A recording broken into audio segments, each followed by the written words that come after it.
now call Plan Commission of February 8th, 2022 to order. Roll call, please. Hannah here. Hannah here. Willow here. Shinsky here. Oric here. Kavich here. Oldani here. Seifert here. Chandler here. That will get us to the approval of the minutes of January 25th, 2022. Everybody please review them very quickly, or at least to your satisfaction. How's that?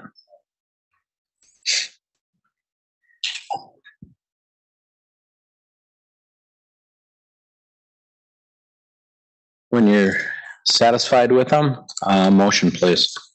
Seifert moves to approve the minutes of January 25th, 2022. Oldani seconds. Roll call starting with Commissioner Hannah. Hannah, aye. Willow, aye. Shinsky, aye. Oric, aye. Gavich, aye. Oldani aye. Seifert aye. Chandler, aye.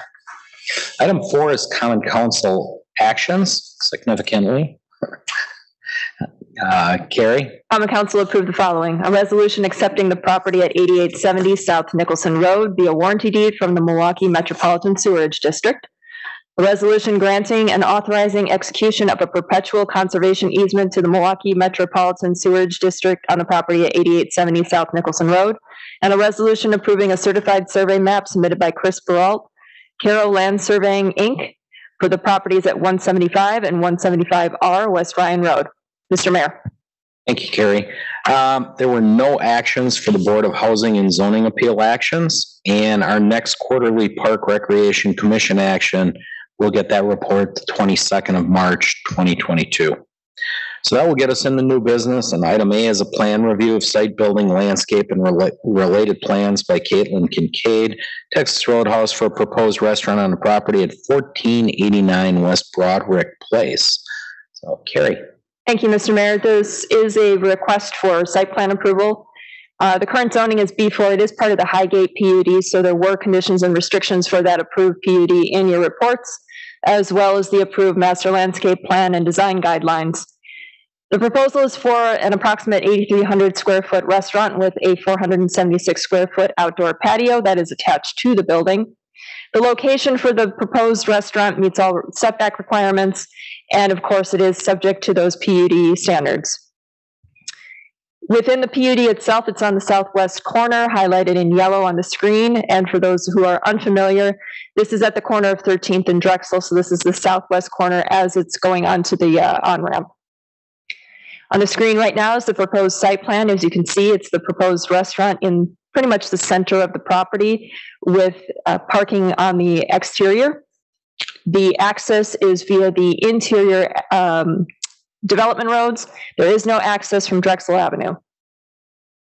There are 3 areas that I'd like to draw the Planning Commission's attention to.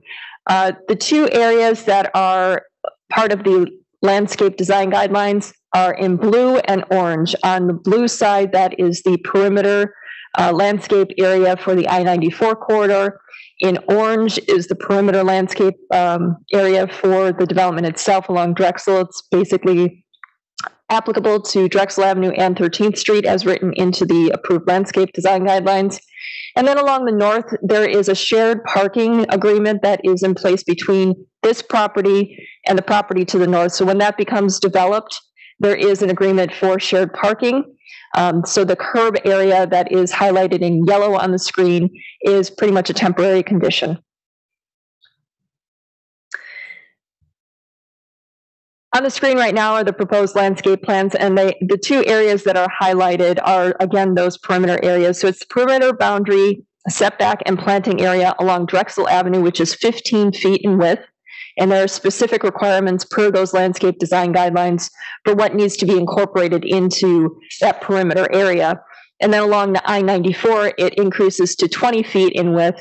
Again, those landscape design guidelines are applicable to this particular area in terms of the landscaping that is required and the plantings that are allowed.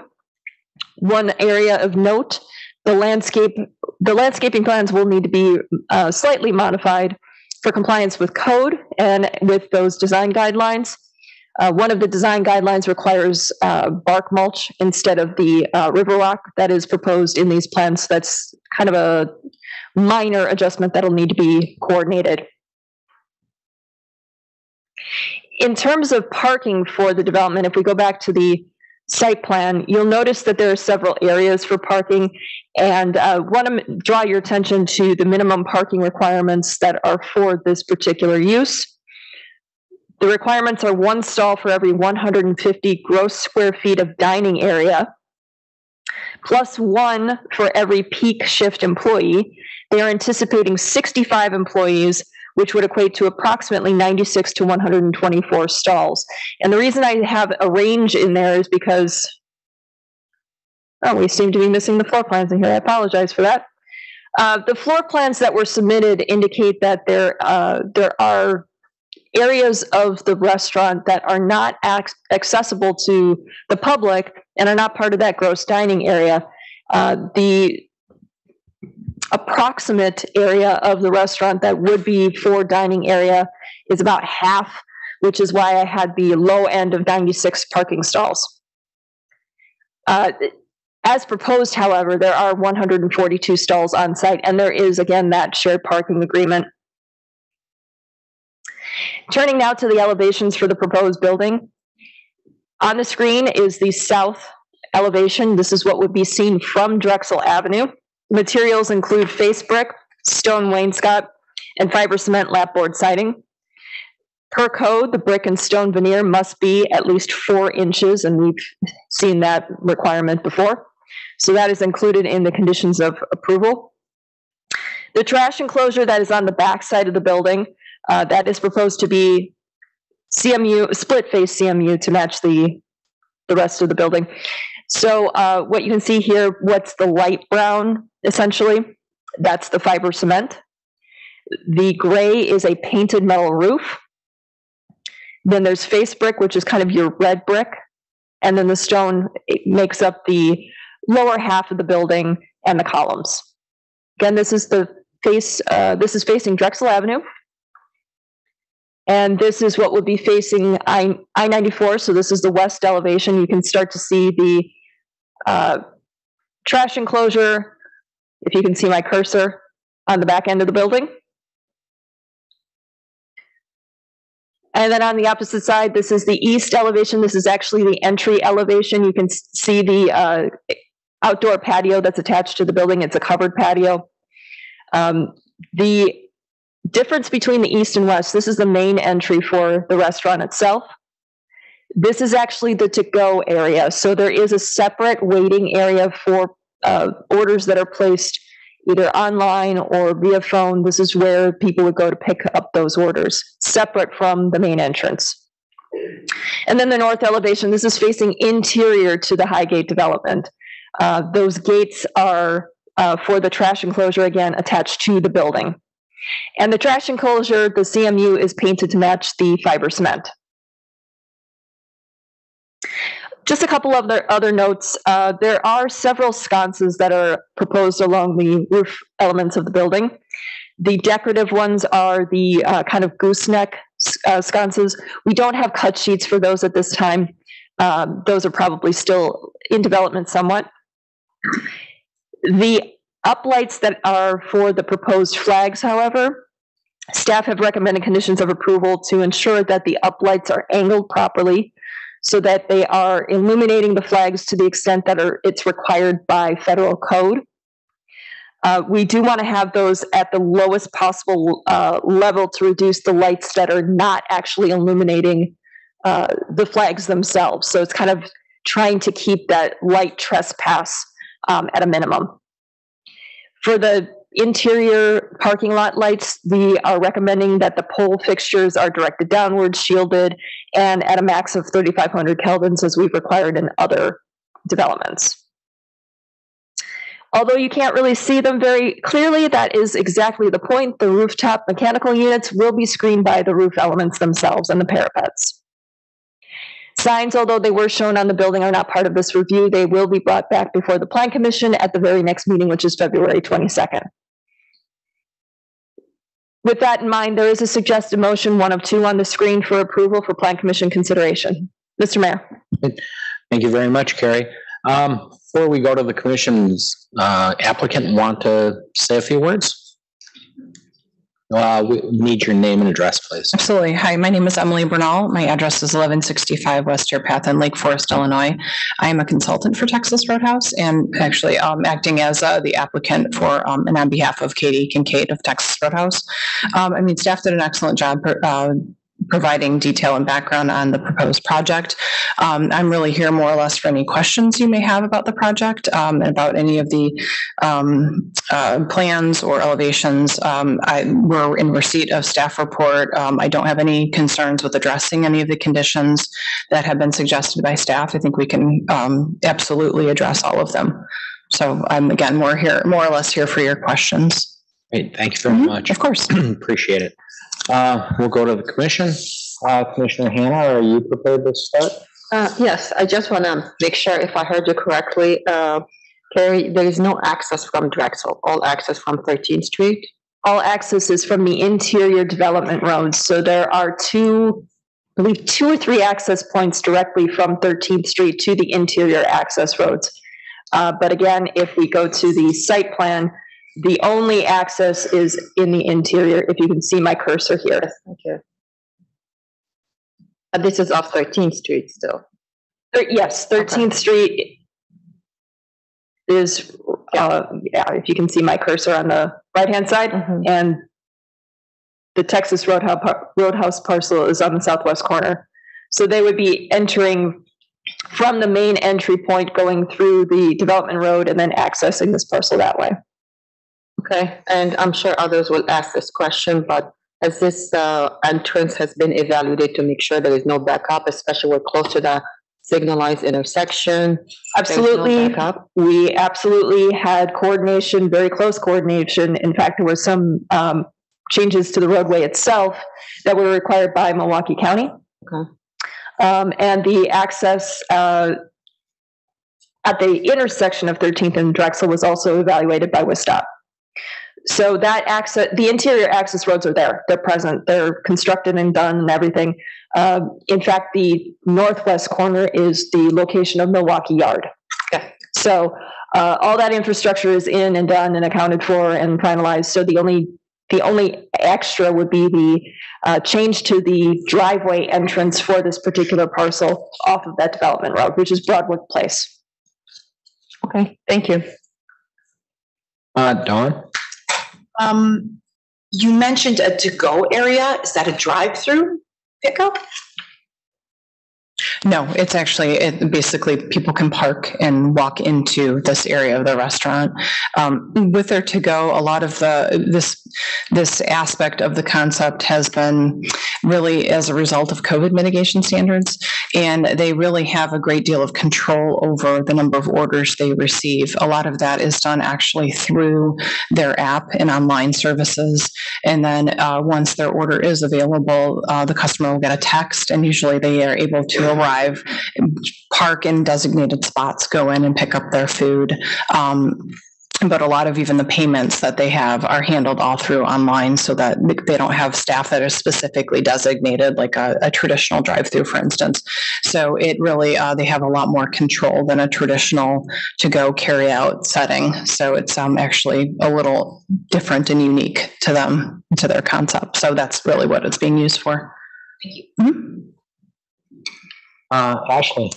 No comments, no questions. Thank you. Greg?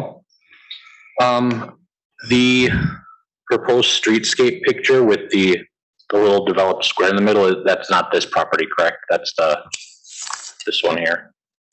Is that the credit union? What's proposed? That is actually a detention pond, and below that is the location for the credit union. Okay, so this one's over here. Yes. Okay. Do you know if is there not that it really matters, but is there sidewalk access from Drexel to the restaurant? There's a connection point that is right along the east side of the parking that connects to Drexel, to the sidewalk on Drexel. Okay. Do you know hours of operation yet? Yes, corporately their hours of operation are Monday through Thursday, 4 to 10, Friday 4 to 11, Saturday they are open for lunch typically, and that their hours are 11 to 11 on Saturday and 11 to 10 on Sunday. I thought I saw this is maybe for Carrie. I thought I saw a notice for a public hearing regarding this property that was postponed for something else. Was that for something else regarding this property? That was a sign appeal. Okay. So that'll be on for the 22nd. Okay. No other questions really. This is in the 1st district. I did get a call from somebody in the 2nd district, which is directly across the street. Just some concerns over traffic. I know that the traffic impact analysis will be done or was done. I talked to the 1st district alderman, and he, at the time, had heard nothing from residents.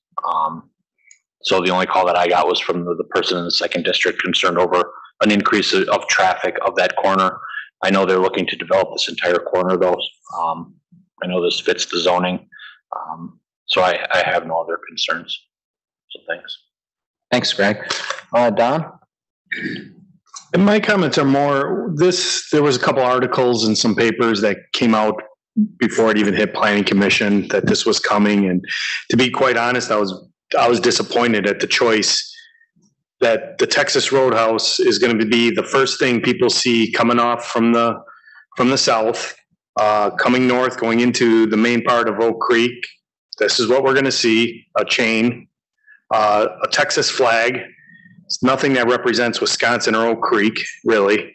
And it was just a disappointing choice. I understand it's a prime spot. I'm not down with this choice for the being. We're trying to make Oak Creek our own identity, and having a Texas chain is the first thing we see entering on the main thoroughfare, or what we're trying to turn into the main thoroughfare. Just to me is not my favorite choice. Not a fan the way they've always flown the American flag at the same height as the Texas flag. That's kind of their trademark. I'm not a fan of that either. So as far as all the specifics, I don't really have any comments. I'm just not a fan of the choice. That's my comments. Gotcha, thanks. Fred? Yeah, I'd like to, what is the seating capacity that you're going to have? The seating capacity of this location will be around 316 seats. Okay. Carrie, I go to you now on parking with that seating capacity. Because we have the parking capacity, well, we will now, but once we get development, will there be a problem down the road if we have other businesses just north of that and shared parking on the north? So the way that we have identified the parking for restaurants is one stall required for every 150 gross square feet of dining area.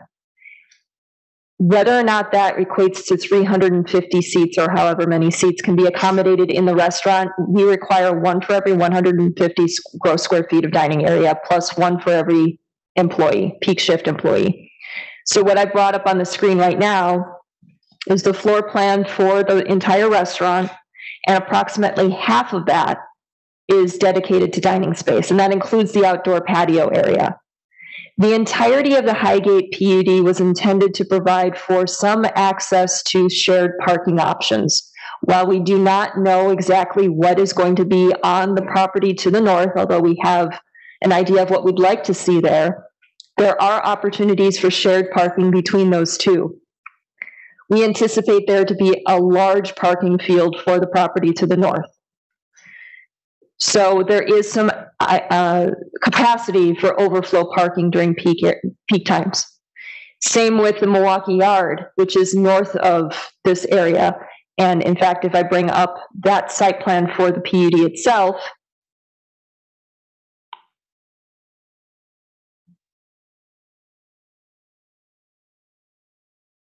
the Milwaukee Yard is in the northwest corner. They also have the option during peak times to share their parking and to share the parking to the parcel with the parcel on the south. Again, we don't know exactly what the layout is. We don't know exactly what the end user is going to be for this parcel that's kind of in the middle. But there is in place an agreement for shared parking, and there are opportunities for users of the services and the amenities within the PUD to park wherever they have a free parking stall and utilize the walkways and the pathways to traverse the different parcels within the PUD. Thank you. That it, Fred? That's it. Okay, Chauncey? I do have a question. Can you provide a little more information on the request to add parking for the lot and reducing the buffer area? We actually are able to achieve all the buffer areas in revisions. Part of our delay, I think we were originally scheduled to come before you in January. Part of our challenge was that we had some plan revisions that required additional staff review. But in doing so, we were able to achieve all of the appropriate landscape buffers. We had challenges with along 94, but we were able to successfully achieve the width we need there. Honestly, with parking, Texas Roadhouse historically on a lot of their sites, and as part of their site selection, their real estate managers historically like to have around 160, 165 spaces. This to them is a little on the light side. So that is why there is opportunities to have some spaces off-site that we are working with the developer and scheduling and timing as to when those would be constructed. But a lot of times when they are looking at a site specifically, they are looking at, again, their number of seats, their kind of anticipated customer wait time that, likely more than one person will be coming in a car. And so that kind of is how they come up with their formula of around 160 to 165 historically for their site plans. If I'm understanding this correctly, the site plan is about 140 plus Correct. spaces. So that is, are you saying that is acceptable at this time? It is acceptable to them, yes. I mean, I think that we have been working with staff because of how code is written, it really demonstrates that we don't necessarily need that much, but we've been in discussion saying that yes, we really need at a minimum what we're showing to really operationally be successful here. Okay, thank you. Mm-hmm. Okay. Commissioners, any other comments? If not, I'll throw my 2 cents in. Most of the commissioners asked questions I was going to ask. Are we attaining the green space we need on this site? Green space is calculated for the entirety of the PUD, and the way that this is laid out would meet the requirements. I was one of them. I would imagine stormwater was calculated for the entire site as well. For the entire PUD, that is correct. So regardless of if this building was 8,300 square foot or there was probably a maximum that could go on that lot square footage wise, and that's probably how it was calculated. Mr. Mayor, I'm not sure that your comments are being picked up on mic. Shoot, sorry about that.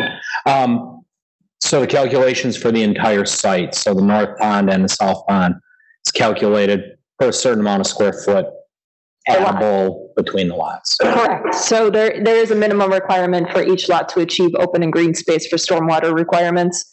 And this lot does meet those requirements. Okay. With that, I mean, we're zoned this way, regardless of who it is or which restaurant it is. It doesn't matter. I'm not looking at that. I'm happy with it. It is quite a sea of parking, but hopefully the landscape around the borders can help shield some of that and hide some of it as it goes. Looks like an aggressive plan for landscaping, so I think we should be okay. Beyond that, I do not have any questions. Any further questions, commissioners? Okay, seeing none, we'll look for a motion. Clerk moves that the Plan Commission approve site and building plans submitted by Caitlin Kincaid, Texas Roadhouse, for the property at 1489 West Broadwick Place with the following conditions. Number one, that all relevant code requirements and conditions of the planned unit development in Highgate remain in effect. That all decorative roof lighting is directed downward and shielded. Lights used to illuminate flags shall be at the lowest possible levels, lumens and kelvins, and permanently angled to only illuminate the flags to the extent required by law. Number 3, that all pole-mounted light sources are shielded and directed downward. That the color temperature of the fixtures are limited to a maximum of 3,500 kelvins. And that the light sources are shielded on the side of the fixture adjacent to Drexel Avenue. Number 4, that all mechanical equipment, transformers, and utility boxes, ground, building, and rooftop shall be screened from view. Number 5, that detailed plans for signage are reviewed and approved by the Plan Commission prior to submission of sign permit applications. Number 6, that the landscape plans are revised to meet all requirements of the landscape plan and design guidelines for the Highgate PUD prior to submission of permit applications. And number 7, that all detailed final plans are submitted in digital format to the Department of Community Development prior to submission of permit applications. Seifert seconds. Roll call, beginning with Commissioner Perillo. Perillo, aye. Pipchinsky, aye. Rourke, aye. Gavich, aye. Holdani, no. Seifert, aye. Jim aye. Anna, aye. Okay, we're through. Probably the only message to corporate is see if you can get that American flag a little higher than that Texas flag. Tell you the truth, I think it's actually the law in Wisconsin. Will do. Thank you very much. I want to double check on that. No, they don't do it there? No, I always thought that was a standard across the country. So, oh well. Thank you very much. Thank you very much. Okay, that'll get us to item 7, excuse me, item 7B, and that's consideration of an official map amendment for the properties at 1020, 1100, 1150, 1330, and 1340 East Forest Hill Avenue, and 1321R East Drexel Avenue, and a part of the northeastern quarter of Section 16, which Carrie will explain all that in detail. So, Thank you, Mr. Mayor. In a nutshell, the official map amendment request is with specifics to the proposed future public roadways. So the official map essentially includes all of the future public roads in the city. That map was originally created in the 1960s and has been on the books and amended over the various decades. For such requests as this. And there's really 2 parts to the request. One is to amend the map for a specific portion, and the other is to remove the future road pattern through some of these parcels. So that's the essential request, but the current zoning in the area is all RS3, which is single-family residential, and there is some flood fringe in the area. The amended connection is through 1340 East Forest Hill Avenue, and it does affect that existing parcel, which is why it's included. That would be access from the future road, and the elimination would be for the western connection off of 1340 as it passes through 1020, 1100, and 1150 East Forest Hill Avenue. So essentially, once it travels west, it's going to terminate in a cul-de-sac and not continue through the remainder of the parcels. If you can kind of visualize it just slightly, it's flipped on 1340. Instead of having just a cul-de-sac showing on the eastern portion, there would be a cul-de-sac on the western portion. So you'll see what I mean in a moment. The other portion of the elimination would be the connection north to the city-owned property at 1321R East Drexel Avenue. The city is okay with terminating this north-south connection for this property, as it is already connected to and access through the Avonshine Park access point off of Drexel Avenue. So a little bit of historical context for how this area was developed.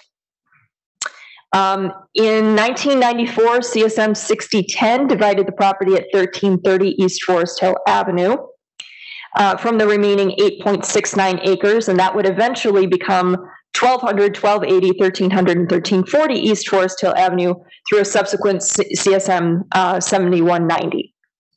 Easements and future road reservations per the official map were included on that 1994 CSM.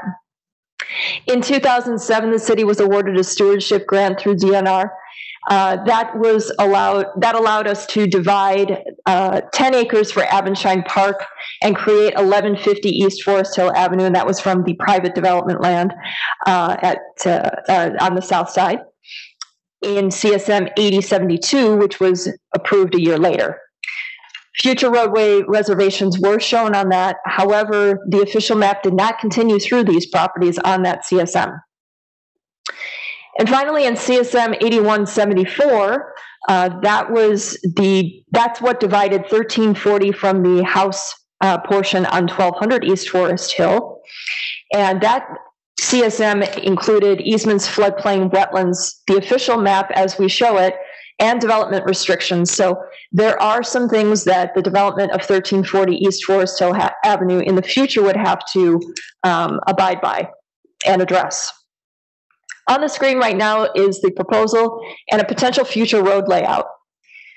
On the left shows the portion of the official map that we are proposing to be removed. That is in red. In blue is the portion that would be amended, and that is on the right-hand side of the screen. The proposed layout, which only affects 1340 and, sorry, I'm going to use my cursor here, this portion of this parcel here, this existing parcel. That is the part that would be amended. So again, the access from Forest Hill Avenue would still remain in its current location. There would be a softening of this corner here for the road itself. And as it continues west, it would terminate in a cul-de-sac. It would not continue west as shown on the official map off this property. When considering a proposal to amend the official map, the Commission should consider the impact on the ability to logically develop adjacent properties in accordance with the existing official map.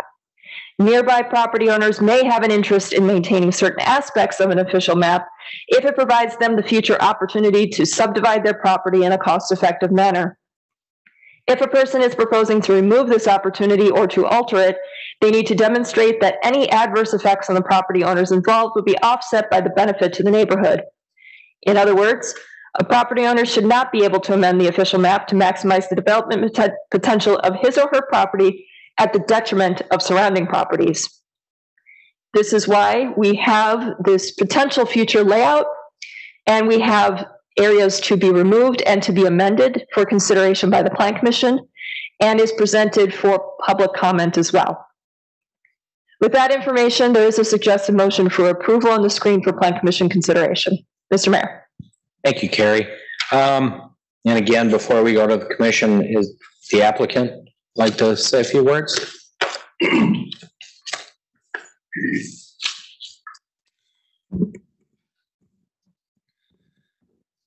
evening, commissioners and Mr. Mayor. My name is David Van Rixel, along with Michael Mack. We are with Corinth Homes. We're here on behalf of Cheryl Lee, the owner of 1340 East Forest Hill Avenue. As Carrie pretty much summarized what we're looking to do, we are requesting an amendment to the comprehensive plan. This is the first step in many that will be required for site rezoning and development of this site. Without developing the property to the west, the road pattern does not meet current municipal development standards. Those standards call for a cul-de-sac with a road length of 500 feet or less. Our proposal addresses these issues. It is unknown to us if the adjoining western property will ever be developed. Our layout certainly does not hinder future developments on the property to the west. It's our intent to eventually rezone 1340 East Forest Hill for duplex condominiums. Our market analysis has indicated a strong demand for that product in this community. The Plan Commission will certainly have inputs on the future intended developments. Additionally, we are aware of the wetland and floodplain on the sites and the requested park connection easements. So we will address those. We, along with our engineers, believe that these issues can be resolved under our current layout. And all of these issues will be addressed at a later date. We thank you for your time and consideration, and let us know if there's any questions. Okay, thank you very much. We'll go to the commissioners. Chauncey, you want to start us off this time? Sure. I do have a question. Can you provide some information or feedback on the impact to the neighbors with the removal of this street? In terms of feedback, I mean, we don't own any of those parcels, so nor do we have interest or any knowledge of what their intent would be according to our plan.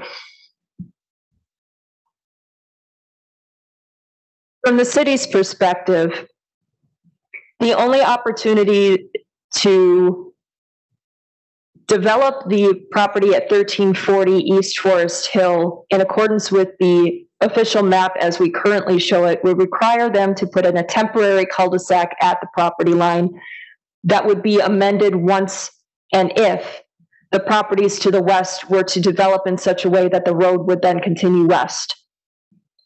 In this case, the road layout would not allow for those existing properties to construct the road in its proposed location and still meet all the requirements of code. In fact, it looks to me that all of the houses that are currently there would be too close to meet setback requirements. And I've also been instructed that part of the reason that the official map did not appear on one of those CSMs for those properties is due to the presence of wetlands in the area. So it's likely that even if these properties were to be proposed to be subdivided at some point in the future, that connection would have to be amended. And without knowing exactly where that would be, staff is supportive of the proposed future layout for East Forest Hill, for 1340 East Forest Hill Avenue. But we do have to recognize that that leaves kind of a hanging road, if you will. So the only other option would be to propose a cul-de-sac on the property at, I believe it's 1150, or remove it. And that's certainly a consideration that can be brought back before the Plan Commission if you so choose to keep that portion of the official map in place. And we can talk about a different layout perhaps, but staff is comfortable with showing that area to be removed. There is still an access point for a future roadway on the west side. It is still showing on the official map. We are not proposing to remove that north-south connection point at this time. And there are still access through the driveways to Forest Hill Avenue for these existing properties, and also to that to the west. So the existing access points would not be changed. Thank you. And then another question in regards to the amended roads. Can you provide a little information on what's different? What was the layout before? Well, the layout that is shown on the official map now is in blue on the screen. Mm-hmm. And what's being proposed is in yellow. So the main difference is adding the cul-de-sac? Kind of flipping it. Okay. And for, what's the reasoning behind flipping it again? Is that just how the setup will be with the? Yeah, we would still need a turnaround for fire vehicles. So by putting it at the west side of the property, that would be that 500 feet to follow the code. Thank you. Is that it? Yeah. Okay, Fred? I don't have any questions at this time. Okay. Don? No, I do not have any questions either. Greg? I just wanted to confirm on the to be removed section, that northern half of that side is Abendschein Park, correct? The larger parcel here, Right. that is part of Applicant Park. Okay. That's 10 acres. Yeah, so we would most likely remove that anyways to keep the park intact. We would. Because my initial concern was kind of addressed already. I know the city is kind of has a goal of connectivity everywhere. So just ending a street at a cul-de-sac, not a big fan of, but I also understand there's 3 homes right there already.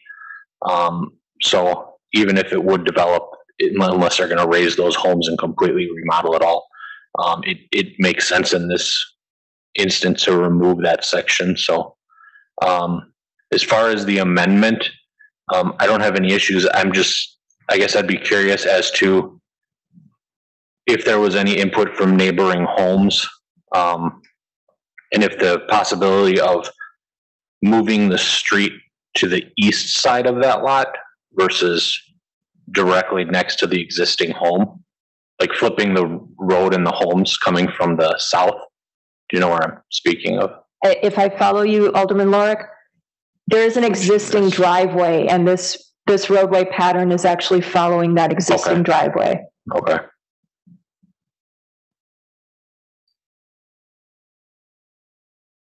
And then that existing home that's already there is just going to be connected via a driveway to the street, correct? The driveway is serving that home currently, and that's why the property line goes to the proposed street line as well. Okay. Okay, other than that, I don't have any questions. Ashley? Just one comment. So you talked about addressing the wetlands and the floodplain as you move forward. One other thing to note is addressing the drainage easement that is on the property as well.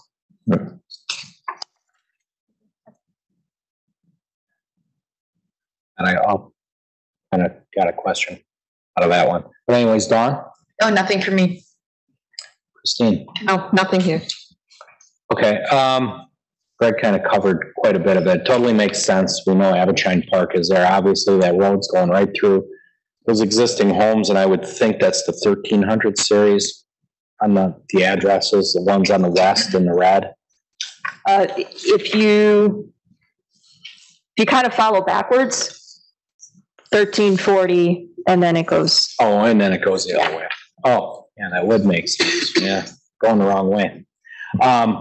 Obviously, I guess if those people ever did want to subdivide their lots and they met all the conditions, that access point could possibly come in or be lowered to the south as an amended road, if they ever decided in the future.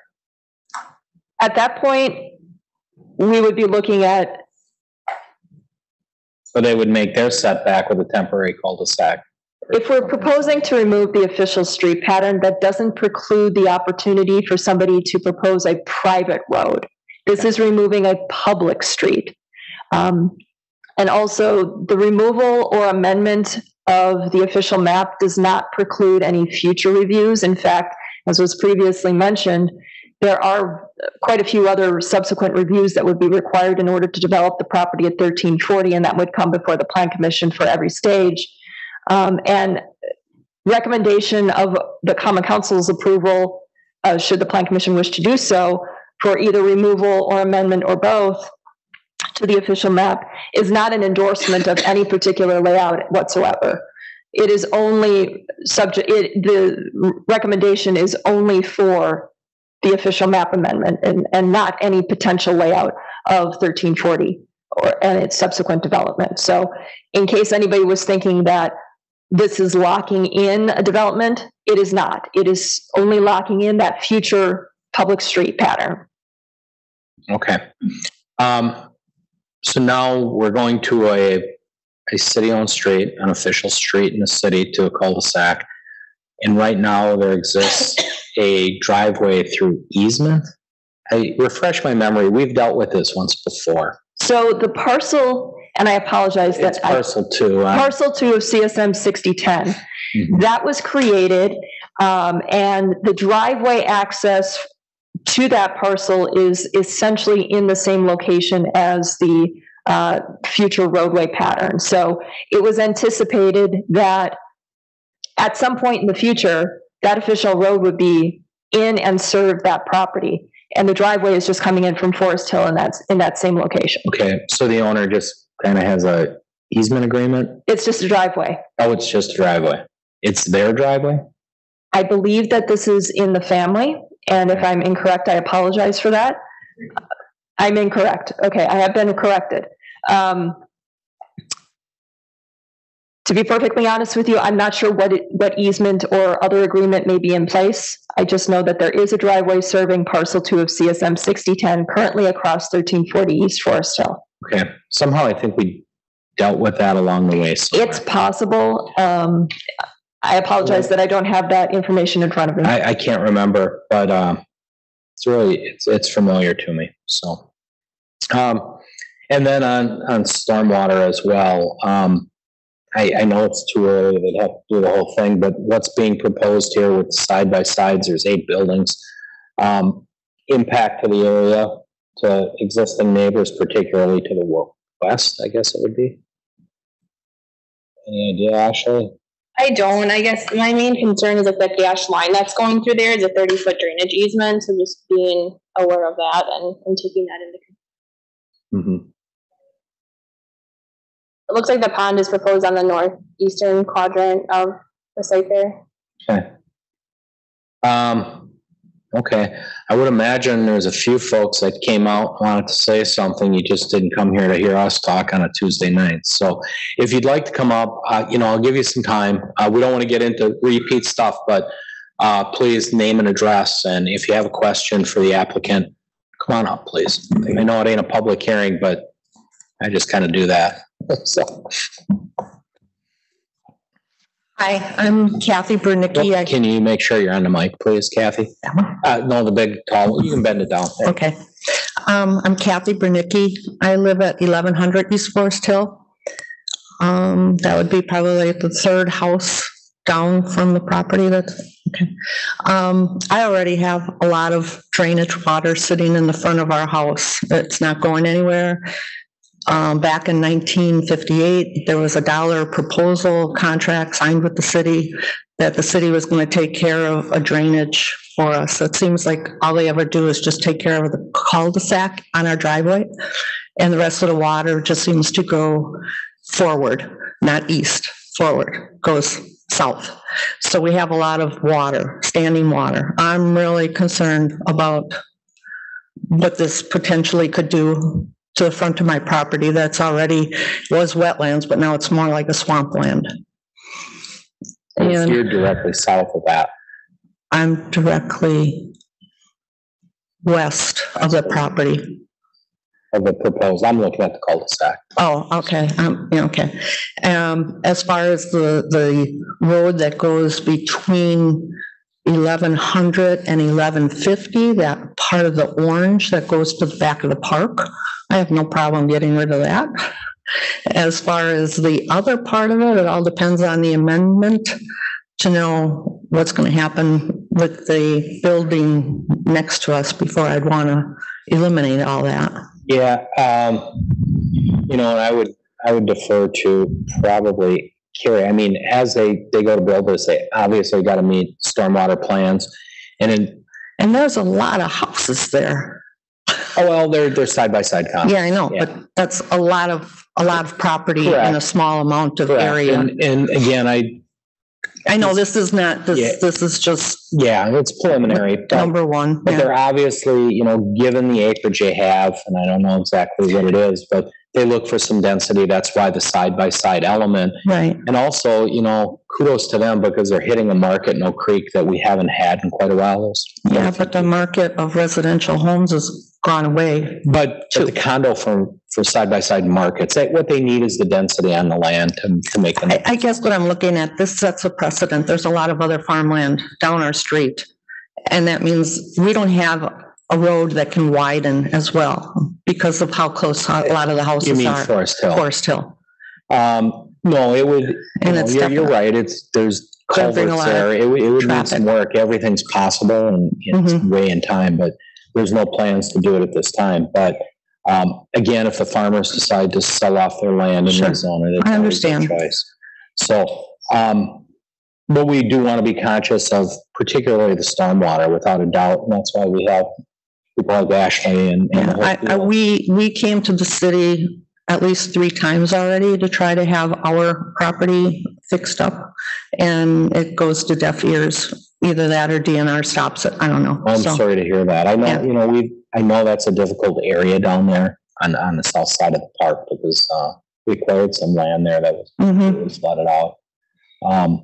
So again, we do want to be conscious of it.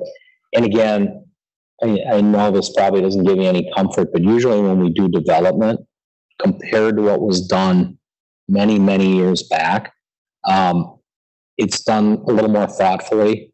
And actually, we always seem to, at least in the time I've been around, we've seemed to improve drainage issues with new development to correct past problems. I hope you can say that, but it hasn't gone that way for us. I don't want to go out on a limb here and make a promise, but that is the goal. And our engineers do a pretty good job of it, bioswales and different stuff they're doing these days to hold and retain that water and get it where it needs to be. Okay, but well, just to let you know though, that drive that goes partially, the red one that goes into the park and between 1150 and 1100, that red part that should probably have gone away when they went and they put the park behind us. Yeah, I would probably agree with you. I don't know what to say about that one, Carrie. Okay. She's talking about that arm shooting north off of. Yeah, I think I know exactly what part you're talking about, and I think as part of the stewardship grant agreement and the CSM at the time, I think it was probably just an oversight about removing the official map at that time. Mm-hmm. So we're kind of cleaning it up. I agree. All right. Thank you. Okay. Anybody else? Yes, sir. Name and address, please. Omar Barasne. I'm at 1101 East Forest Hill Avenue, and also on 931 East Forest Hill Avenue. I don't know if this is the setting or this is the meeting for that, but I'm opposed to this project. I know the city is so against adding any driveways on Forest Hill. Even like my lot, I could have built there, but I was told you cannot be using the driveway. I have a neighbor who built right on Benjamin and Forest Hill, and they forced him to put the driveway on Benjamin, even though his house is facing Forest Hill. Now you put in 26 units with at least 26 cars, or 52 could be. All this traffic gonna go on this small street.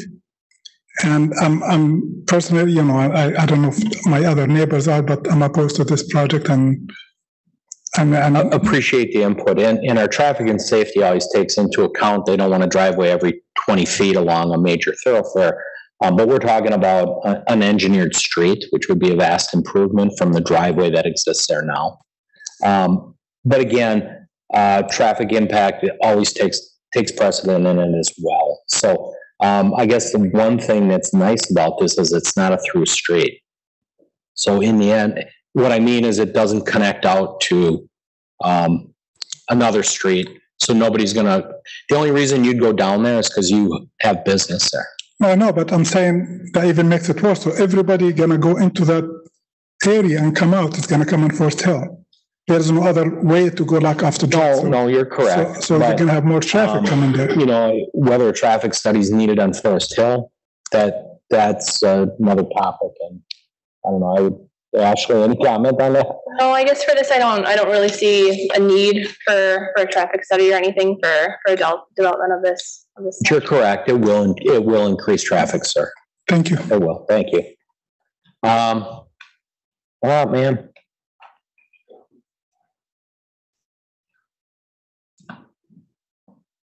Hi, Linda Lee, living at 1280 East Forest Hill Avenue. A couple of my questions were already addressed, but I may ask them anyway. So the current ditch, is that still considered, that goes along this property?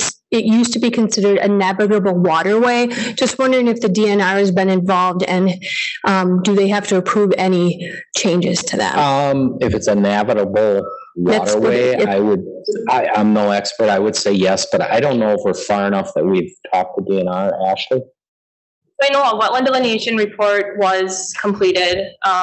Maybe Carrie can expand on that. I know it was mentioned in that report to do additional outreach with DNR. I'm not sure the status of that at this time. But we can assure it will be addressed should this proceed. So if this is kind of step one. So if this proceeds to council and council approves it, then the next step is actually a comprehensive plan amendment. That is the enabling language that allows them to then proceed to rezoning the property. And depending on exactly what is being proposed, there may be a planned unit development or a conditional use permit. There would be some level of additional review required for the parcel that would have conditions and restrictions. It would also have comprehensive civil plans that would go along with it. Civil plans would include the road design. It would include the stormwater. It would include the erosion control and the drainage. It would include all of that. And wetland delineations, floodplain identifications, those all have to go to the proper state agencies for review and approval, so they would get a chance to look at these plans. Okay.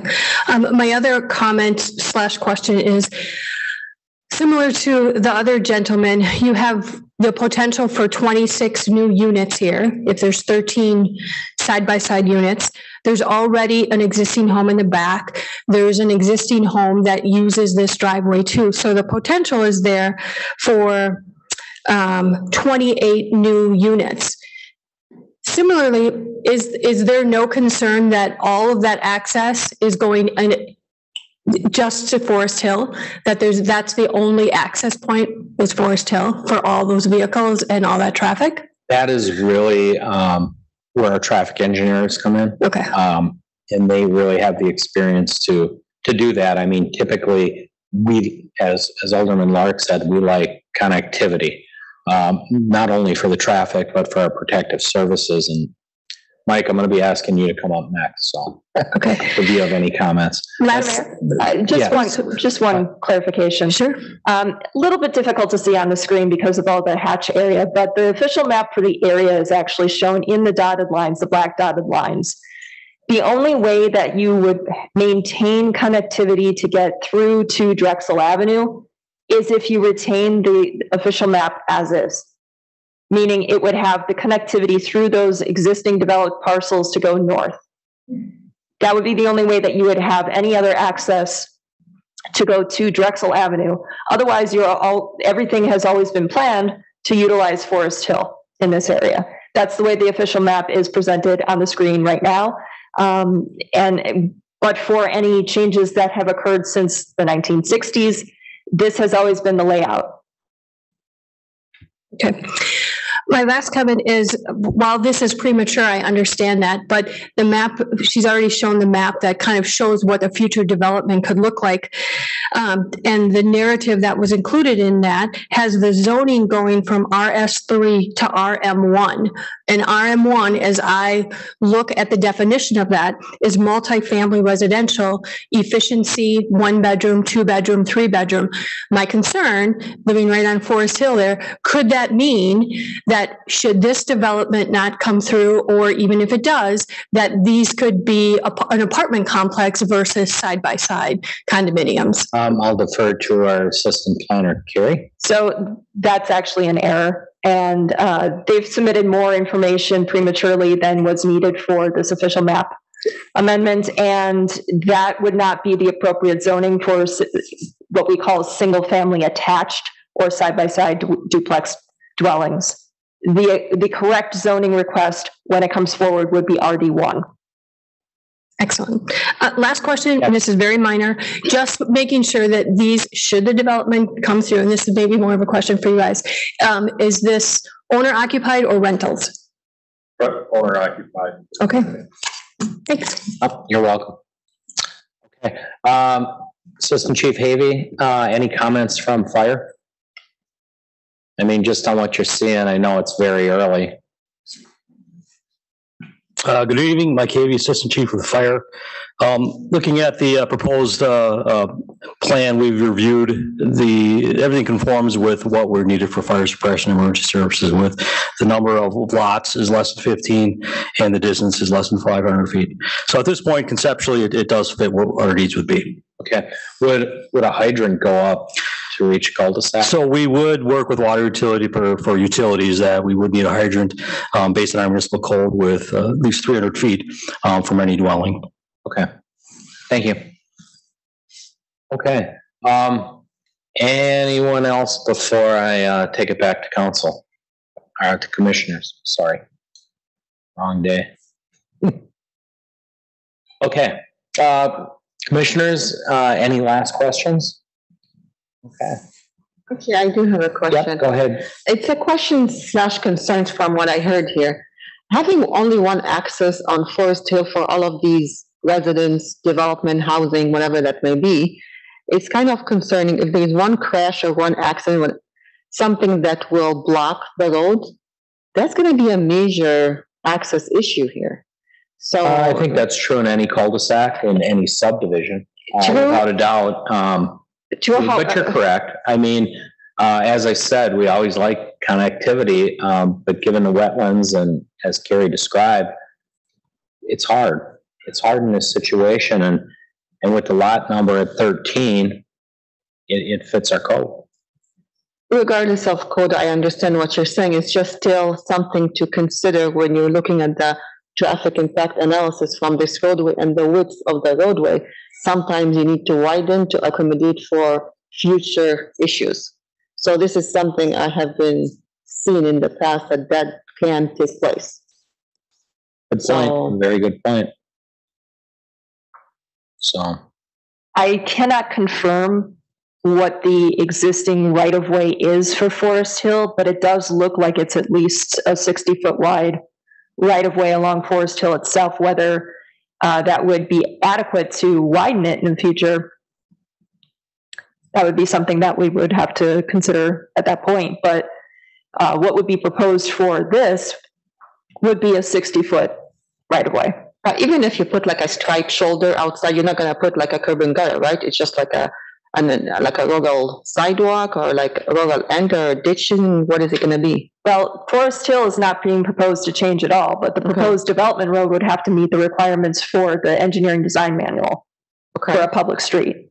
So it will have to have a curb and gutter. Yep. And so you might have like maybe a minor ditching. You're going to have like bike lane, that sort of thing. We haven't gotten that far. This is really just for the amendment, just to see if we could do this. So just my only strong recommendation is just to leave extra space, shoulder or not, for any future accidents, not to halt or create like a bottleneck somewhere. That's it. Is that it, Kristen? Okay, seeing no questions or comments, motion, please. Seifert moves that the planning commission recommends to the common council that the official map for a portion of the map unimproved future right-of-way affecting the properties at 1020, 1100, 1150, 1330, and 1340 East Forest Hill Avenue and 1321R East Drexel Avenue be amended as presented after a public hearing. Anna seconds. Roll call, starting with Commissioner Krasinski. Sorry about that. I'll get it sooner or later. No, we're moving in the right direction. Kaczynski, aye. Lorik, aye. Gavich, aye. Ladani, aye. Seifert, aye. Gambler, no. Anna, aye. Grillo, aye. Okay, motion carries. And again, as this moves forward, I know, thank you all for coming out. It's important, and I think you're doing the right thing coming out right away. But as this goes, anything within 300 feet of the affected proposed, any property within 300 feet of the proposed project, you'll all get notified. So that is current. And I see it looks like your alderman's here as well. So the hearing before the common council has not yet been scheduled, but it will likely be the first meeting in March. And you will get notice by mail. This is not District 1 or District 6? I'm sorry, sir. You have to be on the microphone. I know there was rezoning, or are we District 1 or District 6? No, You're District 1. with the Steve. Yes, and your alderman's in the back row. Oh, okay, thank you. So, thanks for coming, Steve. Okay, gets us to item 7C is review of a certified survey map submitted by Phil Papuro, CW Papuro Inc., combining and redividing the properties at 7030 South 13th and 1190 West Rawson Avenue. Yes. Oh, Jack's taking it. All right. Cool. Yep. Thank you, Mr. Mayor. This is a request to combine and reconfigure the two properties on the screen. Currently, the two properties are zoned for the B2, B3, and M1 districts. After the reconfiguration, proposed lot 1 will be 0.850 acres and proposed lot 2 will be 1.745 acres. As you can see on the screen, this is a certified survey map. Additionally, both parcels will meet the dimensional requirements for all zoning districts. And I want you guys to note that lot 1 is currently split zoned, and following the reconfiguration, both proposed parcels will be split zoned. Because of this, staff has provided a recommended condition of approval for both parcels to be rezoned prior to development or redevelopment in an effort to minimize potentially conflicting district requirements. Okay. Anybody from the applicant side want to say a word or two, or you want to wait on questions? Come on up. Either way, come on up. Name and address, please. Chris Van Els, CW Preparo, 1190 West Rawson Avenue. And this is very preliminary for us. We're just in the process of getting a parking lot to the east of our building. That would be the 7030 South 13th address. And it'll be it's in process. And I know that our engineers have been talking with planning. So that's where I'm just here for any questions. Okay. We'll start with the commissioners. Christine?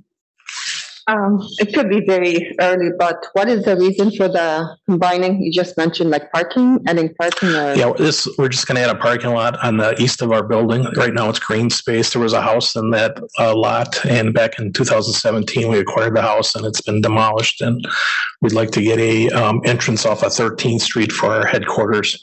Not only for a better visual for our visitors, but for our employees as well. Right now, we use a shared driveway off of Rawson Avenue with the mobile gas station, the Burger King, and there's right next to Eater Flag. It's a pretty congested area. So you already have an access of 13th Street. You're just combining both parcels. We don't have any access off of 13th. It's just a vacant lot right now. All right, thank you. Okay. Dawn? No questions. Ashley? No questions. Greg? No questions, thank you. Don?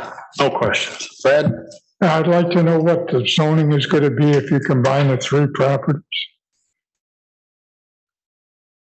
The proposal is not to combine three properties. It's actually two properties that they're changing the joint property line with. So lot 1 is going to be split zone between B2 and B3. And lot 2 is split zoned M1. Actually, Jack, you should be answering this. Sorry. Atta girl. Yeah, lot 2 will be split zone between M1 and B3. As you know, the zoning text amendment that is coming up soon. So at this time, it's kind of hard to directly answer that. But the real answer would be a zoning that doesn't conflict with the zoning districts for the lot requirements, and one that maintains the use of the current property. Okay. Lot 2 would probably still be M1, and lot 1 would probably be either or, B2 or B3, or yeah, B2 or B3.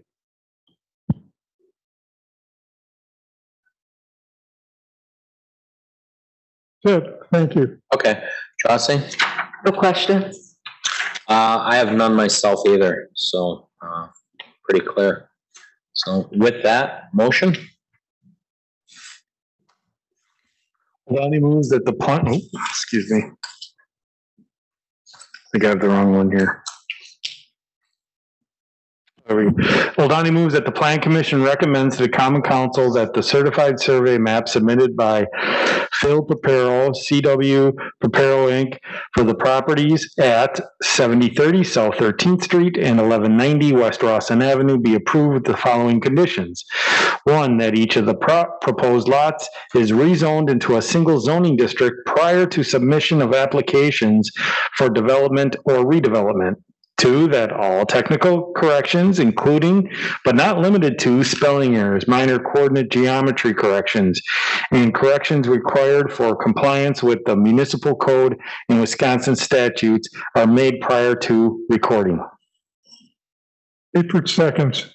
Roll call, starting with you, Greg. Lorick, aye.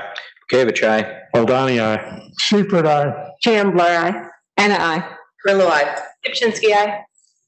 Okay, that'll get us to item D. Review a request submitted by Tracy Erickson, Peak Car Wash, for a conditional use permit for a car wash facility on the property at 140 West Putes Road. Carrie?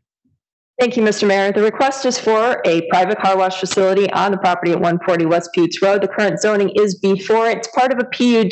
The PUD actually applies to the existing Oak Creek Center property and a few properties in the surrounding area. However, the PUD conditions and restrictions do not appear to conflict with the proposed request. So that is provided for Plan Commission edification. As proposed, the car wash facility includes a plus or minus 5,000 square foot building. It's an automatic car wash facility, which means it does not have individual bays, and that will become clearer as to why I said that in a moment. Part of it also includes an office that will be open during certain hours and a 2-bay pet wash. On the screen right now is a proposed concept plan for the car wash facility. There are 3 pay kiosk lanes that are accessed from the north. So if you can follow my cursor, and I'm going to try and do this a little bit. All right. So here's Putes Road, and the access would be, oh, come on.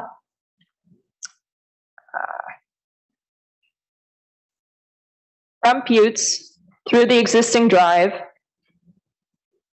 on the south side of the building and around the east and entering here to the pay kiosk. It's anticipated that there would be 8 to 10 employees on site at any time. The hours of operation include 7 to 8 for the car wash and the office. The pet wash would be available 24/7. It is a self-service. They do have vacuums that are going to be available in the middle of the property, so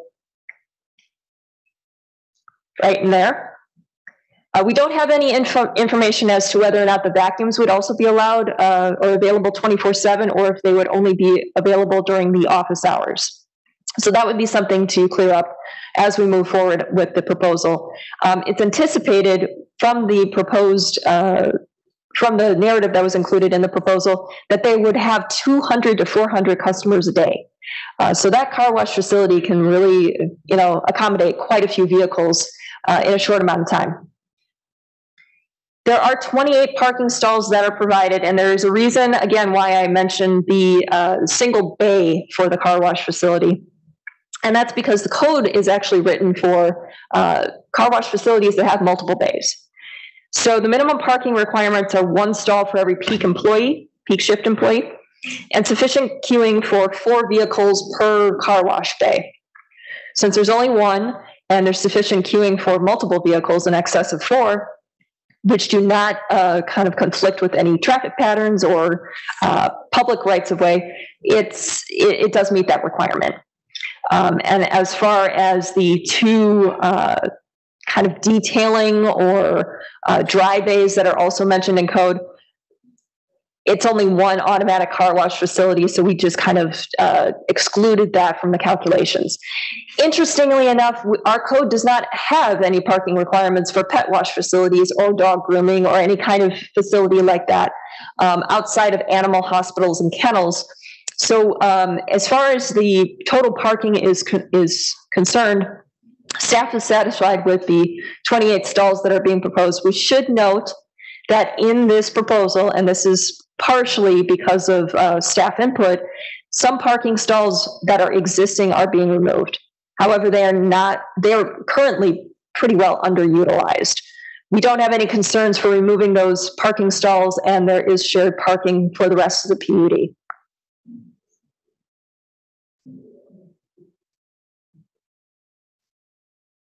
Technology issues, I apologize. There we go. On the screen right now are conceptual elevations. This is what is shown as the south elevation, although the concept plan kind of shows the north and south elevations reversed. So just keep that in mind. Again, these are just conceptual for Plan Commission edification. So this is the south elevation as proposed with the 24/7 pet wash facility on the left side, and the office facility over here on the right side with the car wash itself behind. So the dog wash and the office are kind of protrusions onto the car wash facility. East and west, your entrance and your exit for the proposed building. And this is what's shown as the north elevation again. So there are a couple of considerations for if this proposal were to move forward and if the plans were to be approved by the Common Council for the conditional use permit. There is currently no water to service this property.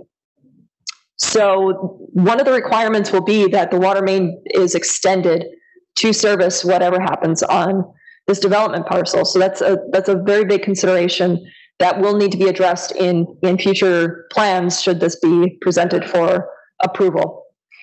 With that in mind, however, there is a suggested motion for approval for Plan Commission consideration on the screen. Mr. Mayor. Thank you.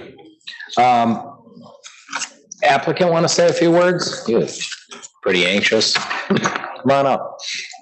Name and address, please. Yeah, Tracy Erickson, 1611 Waterbury Drive, Bourbonnais, Illinois. And Carrie did a fine job, kind of giving you a summary. And I'm here to answer any questions that you may have. Okay, stand by. Chauncey, you want to start us off? Surely. I do have a question in regards to the pet wash area. So is it inside? Is it outside? Is it queuing like cars? How does this function? How does it work? Yeah. They're both inside. And so bay might be the wrong word to use for that, but there's 2 rooms there that have pet wash facilities that are that you can go in. The dog walks up the plank into the sink basically, and you chain them there and then you wash them. So. I was visualizing a power washer. You could try that. And so for the car wash, that's a certain amount of time. It's not 24-hour or open 24 hours like the pet wash. Is that right? No, and the pet washes aren't open 24 hours either. That was probably miscommunicated to Carrie, but the pet washes are open at the same time the car wash is open. So there's always tenants there. If anybody has any problems, there's somebody there that can help them. So they're all open from 7 to 8 o'clock. Thank you. Yep. Fred? Yeah, I have a question. I'm wondering about outlining your facility. Is that going to be sealed by some kind of buffer or something so that people can't drive in and just move in and without going through the entrance and so forth? I'm looking at this layout. Right. And I can see a layout for you, but is this a concrete buffer, like curbing to go around to keep it? Right. So there is curbing everywhere on the site. So when they go into the pay station area, which is the stack lanes, the 3 stack lanes, they go through the pay station and then they merge into the tunnel as they come into the building, and then they exit. So there is curb everywhere there where she's drawing a line. What size is that curve? It's usually be 612. It's 6 inches high. 12. Yeah, 12 inches wide.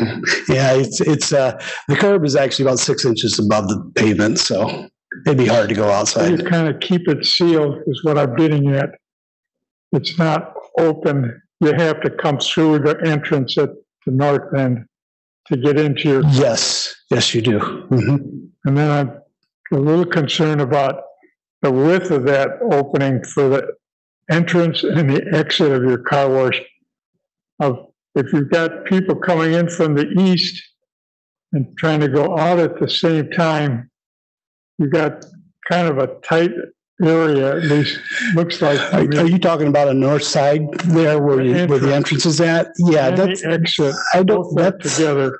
That's really not curb there. That's the property line there. That's actually opened up to the drive and parking area of that retail center there. So you're going to use the same road that you came in on to go out. You can, there's a lot of cross access there to that parking area there for the retail. So it's an open parking lot. It is. Yeah. So you can, when you come into to the area we're in, I mean, you are kind of limited about which way you can go, but once you leave that entrance, I mean, you can go south, you can also go to the east, or you could come back around and go back out the same way you came in over Pews. I think that area should be properly marked and kind of taken care of so that you don't have people in the parking lot and you traffic exiting right into the parking stalls. You know what I'm saying? If you look at, you're going out, you're going north, exiting out of your car wash, right? You run right into a parking lot. You got parking slots all along there. Yeah, I'm not sure that that's actually true. If you put that on Google Earth or something like that, I think you'd be coming out into the drive of the retail center there. Parking lot from on the north on the exit. So parking, and you got all that parking. They're parking right in front of that iBoutique. Right. To the left. So if I'm seeing it correctly, I'm seeing that island just to the north. I don't see an island or anything separating that. I see it straight going into a parking lot. It can go either way. You can turn and go east, or you can go north. Right. And so, what? Yeah. And so if I'm looking at it correctly, and correct me if I'm wrong, but isn't that the drive in the parking space? I mean, that island, isn't that the island? If you look at the drawing and just to the west of the entrance, going north, there's an island there. Is that not the parking curb? There's not an island. It's all open parking. I was there today and I looked at it and it's open. So what are you looking for, I guess, would be my question. It goes right into the parking lot. So are you looking for arrows or what are you? Well, I think some type of direction of people coming out would help. I see a potential problem of a traffic flow. Right there. Going into the parking area and people coming out of your car wash. Sure, and we don't want any confusion as far as the drivers go. I mean, we'd be glad to put up arrows or whatever you recommend as far as making sure people go in the right direction when they're coming out. Okay. Carrie? Commissioner Seifert, I think part of the issue is this is a concept plan that's shown on the screen. This is not exactly what's going to be proposed for site plan review should the conditional use permit be approved.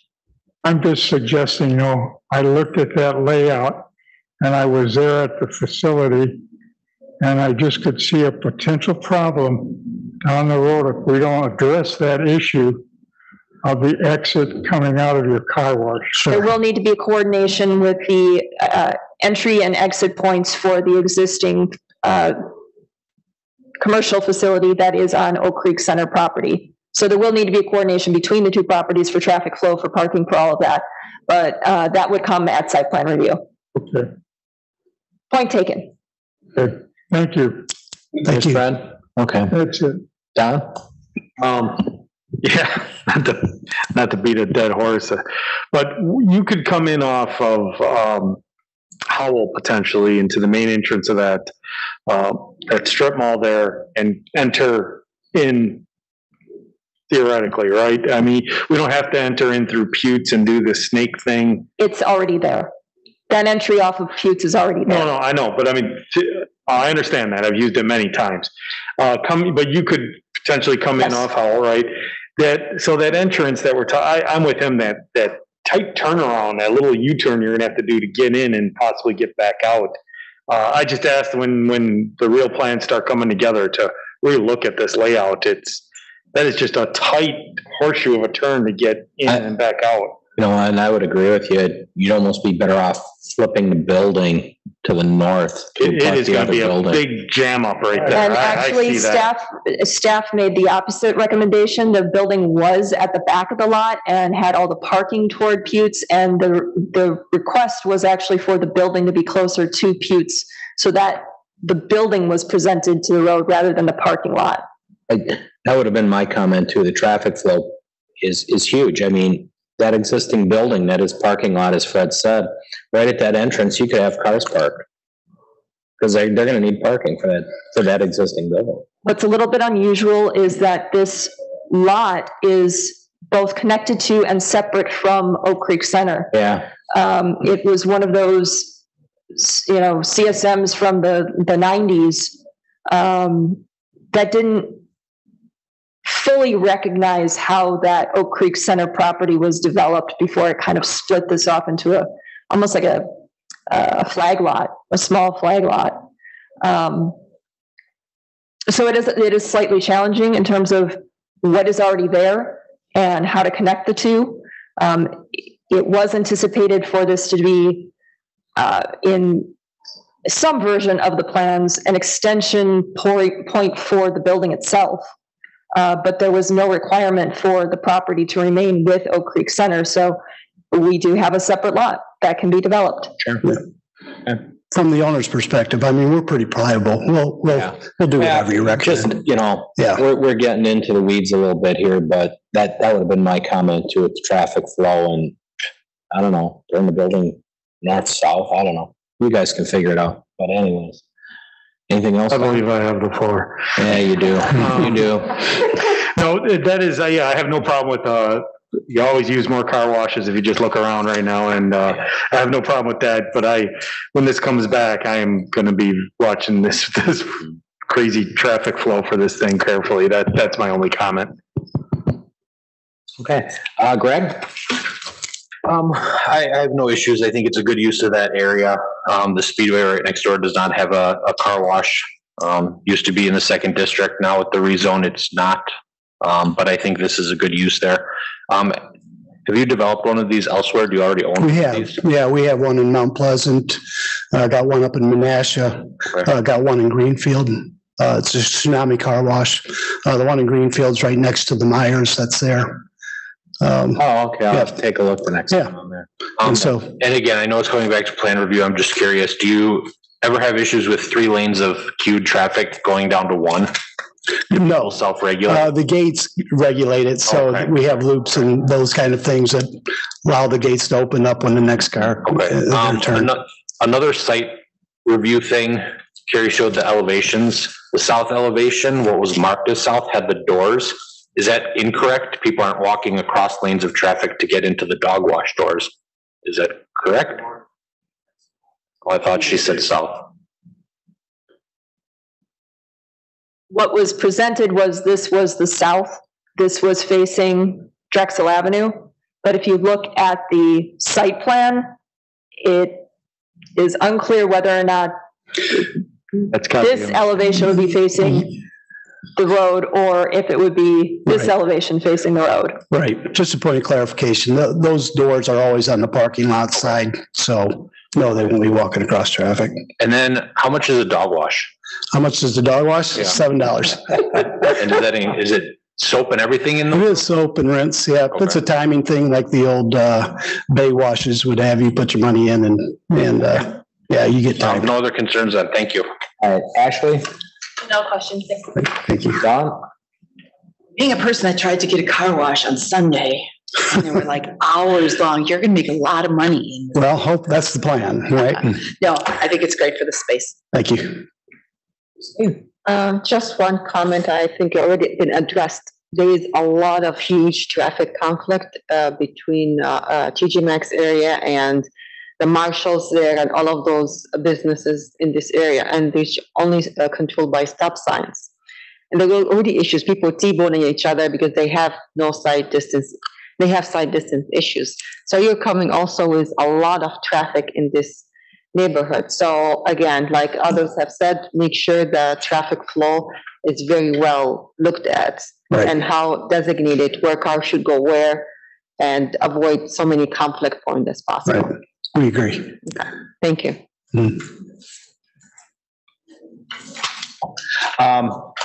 I really, my comments is when I took Don's floor from him.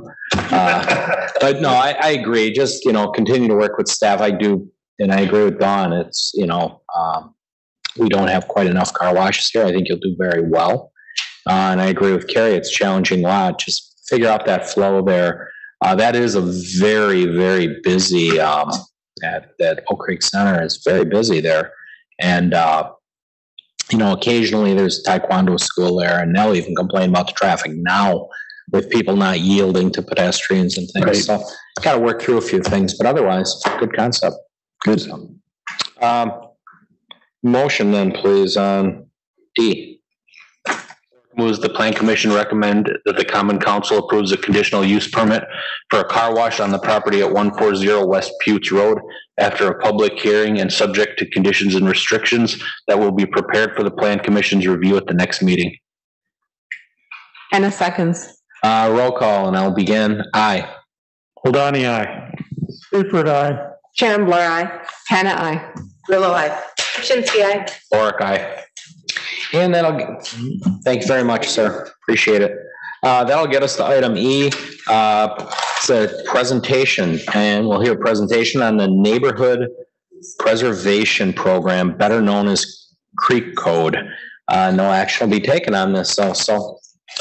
I would like to introduce to you, for those of you who don't know her yet, Tamira Rice, who is our Neighborhood Preservation Officer, and she will be giving you the presentation on the Neighborhood Preservation Program, the Creek Code. So take it away. Okay, thank you, Carrie, and good evening, everybody. Go ahead and go. Just to kind of give you guys an overview, I started out with the Neighborhood Preservation Program last year. It started actually in July of last year. Some of the things that we started out looking at were a list of the top complaints that we were getting in. Those lists of complaints range anywhere from trash and debris on the property, vehicles parked on the grass, which seems to be one of the top complaints lately, commercial vehicles on property, RVs parked on the front lawn, tall grass and weeds, not so much right now, but it's coming again. Junk vehicles, one of the things I'm going to be doing in the spring is actually taking over the junk vehicle complaints from the police department. So I'll actually be going out and doing the junk vehicle complaints from them. And then also chickens and other illegal animals for City of Oak Creek. So we'll be getting those complaints that come in too. One of the other things that I started when I first started is through BSNA, there's different ways of coding cases. And when I first started, I looked at how the cases were actually coded in, as far as enforcement cases were coded. So I pulled up how the original cases were coded. And they were coded as open, pending, violations, letters, citations, and also as blank. And I pulled up those different reports pretty much when I started in July. And as you can see on the chart there, open cases had a list of 209 cases that were open. Since then, I've been trying to go through and close the different cases throughout the time that I started, and just have been working on closing those cases down, and have whittled them down as time allows. Some of the cases I have not been able to close because those cases I've actually been through, have not actually gone through the trades department and inspections, and have been through permit related issues. And so those don't affect me. So I'm not actually able to close those cases down. Go ahead and go. I'm also doing some tracking on the overview of cases and calls that I get. I actually started tracking that in November just to try to capture more detail for what I've been doing. And these are just the calls and the cases that I actually track, and not necessarily that anybody else in the department tracks. The other person would be our zoning administrator. She actually does some more code enforcement cases as well. I handle almost all of the residential cases, and Lori Miller actually handles some of the commercial cases that come in. Go ahead. Some of the things that we talked about too, or that I wanted to bring up rather, is some team cooperation. So I've actually been working with engineering on snow complaints. So I've been getting some complaints on when people don't shovel their sidewalks, and have been routing those to the engineering department, because lucky them, they get to handle, go out there and do the inspections on the unshoveled sidewalks and deal with the snow complaints there. The DPW actually does not have a forester currently, so they actually reached out to me with assistance on helping them craft letters for dead and diseased trees and encroachment on the right-of-way for when they have to basically go through and plow the sidewalks, especially along Buttes. So I've actually crafted letters on behalf of them, and sent out letters for them to help with their projects as well, just on behalf of them. So kind of helping out other departments that way. And then just a couple of case highlights that I wanted to bring up.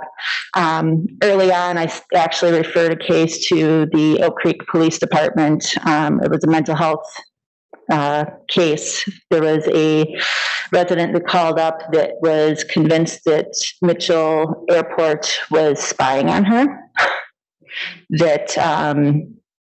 And she was really convinced that they were spying on her. And after talking with her, and, I wanted to ensure that she was wanting to actually hire somebody wanted to actually hire a private investigator to do some investigating on what they were spying on her with and everything. I convinced her not to spend any money. I convinced her to hold off and call the non-emergency police department. And then I actually ended up contacting our boys in blue and had them send somebody over there to talk to her. And they ended up following back up with me and said that they talked to her and got her some assistance that she needed.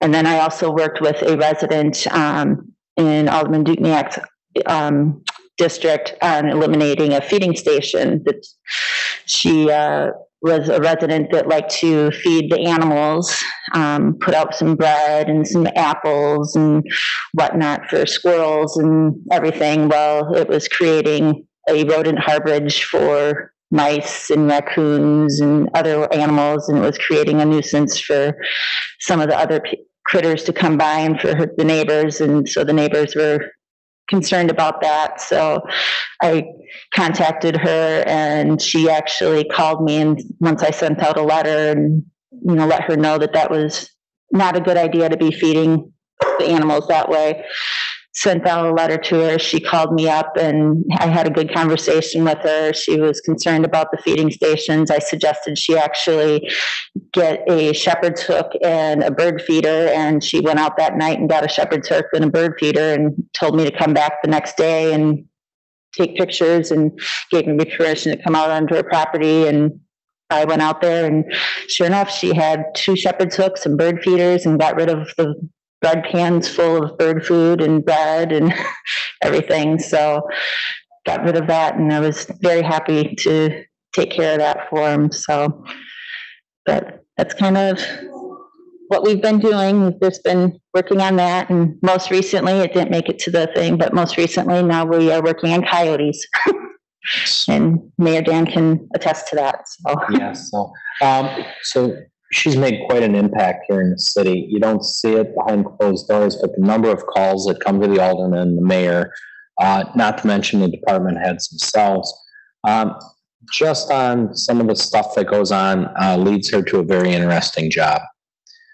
People's perceptions of what they can and can't do within the city, and what may be acceptable to you is not acceptable to our code, but more importantly to your neighbors. And you do a great job with that.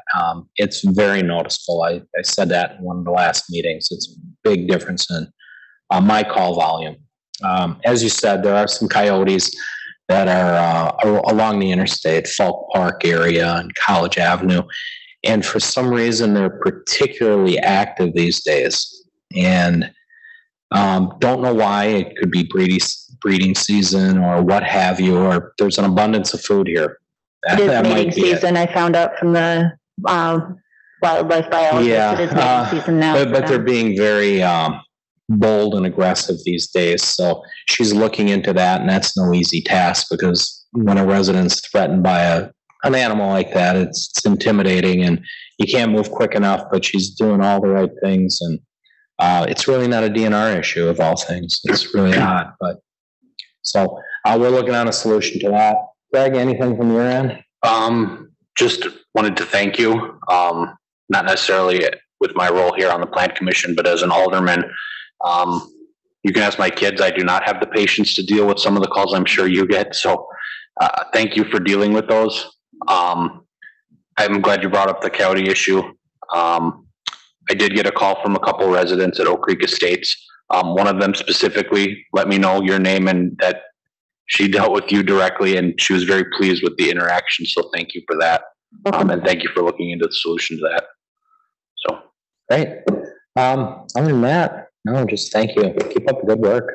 We do appreciate it. Actually, I do have a comment / question.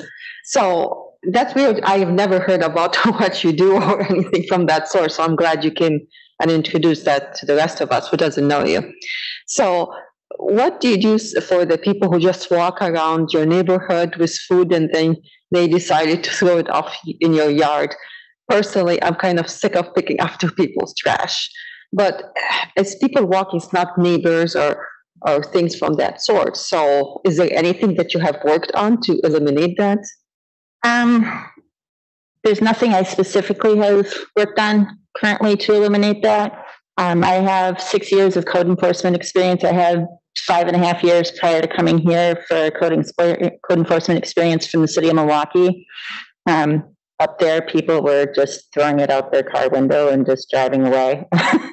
And even up there, it was hard to enforce stuff like that. So something like that, just with people just walking and just dropping, it's going to be something that's hard to enforce unless you see them to stop them and say, hey, stop doing that. If you see, for me, for doing some sort of code enforcement like that, I would need to get picture evidence of basically similar to the police get picture evidence of who's doing it, and then basically kind of backtrack of where they were, how they did it, and kind of, backtrack that way to document of how they basically littered that way. Yeah, I was just going to say maybe something, I don't know, engineering or science can be added, no littering or you will be fined such amount of money. Sometimes those simple signs may help, but I'm not sure. Just suggestions / idea. I don't know. Yeah, it's a thought. Okay, thank you. Okay. I think that about handles it for tonight. Just one thing for anybody that's out there streaming us. The warming house is going on at Oak Creek at Drexeltown Square this weekend. It starts up Thursday afternoon at 4 and continues on through Saturday evening. So there's plenty to do for the kids and plenty to do for the adults. So if you have a chance, come on out and check out our winter festival that's taking place called the Warming House at Drexeltown Square. Does anybody else have anything? Okay. If not, adjournment, please. Brillo moves to adjourn at 7:43. And a second. Go ahead. Oh, I'm sorry. Roll call. Don, you want to start us off? Goldani, aye. Seifert, aye. Chambra and I. Brillo, aye. Krasinski, aye. Lorick, aye. Kavich, aye. And thank you to staff. Thank you, IT, planning, zoning, everybody. You do make our job a heck of a lot easier up here. Let me tell you, these meetings go a lot longer without you people. Thank you.